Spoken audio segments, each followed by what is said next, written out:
রাজধানীর হাতিঝিল লেক থেকে সাংবাদিক সারা রেহনুমার মরদেহ উদ্ধার করা হয়েছে।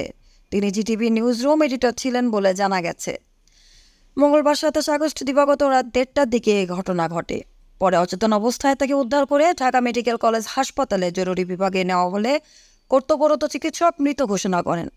পথচারী মোহাম্মদ সাগর বলেন, লেকে ভাসতে দেখি ওই নারীকে। পরে অচেতন অবস্থায় উদ্ধার করে তাকে ঢাকা মেডিকেলে নিয়ে যায়। রেহনুমা কল্যাণপুরে থাকতেন বলে জানা গেছে। তিনি নোয়াখালী সোনাইমুড়ি উপজেলার ইসলামবাগ কৃষ্ণপুর গ্রামের বক্তিয়া শিকদারের মেয়ে। এর আগে রাত 11টার দিকে ফেসবুকে একটি স্ট্যাটাসে সারা লিখেন, জীবেশ মৃত্যু থাকার চাইতে মরে যাওয়াই ভালো।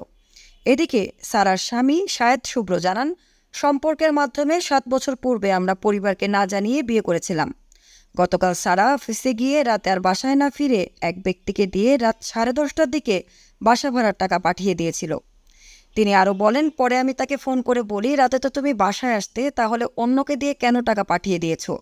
তখন সে বলল, আমি ব্যস্ত আছি বলে ফোন রেখে দেয়। পরে রাত 3টার দিকে খবর পেয়ে ঢামেক এসে তাকে মৃত অবস্থায় দেখতে পাই। রেহনুমার স্বামীর ভাষ্য, তিনি পানিতে ঝাঁপ দিয়ে আত্মহত্যা করে থাকতে পারেন। তবে পুলিশ বলেছে, এটি আত্মহত্যা নাকি হত্যা তা লাশের ময়নাতদন্ত প্রতিবেদন হাতে পেলে বলা যাবে।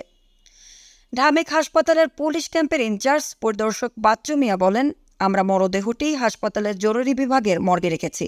ঘটনাটি হাতিঝিল থানা পুলিশকে জানিয়েছি।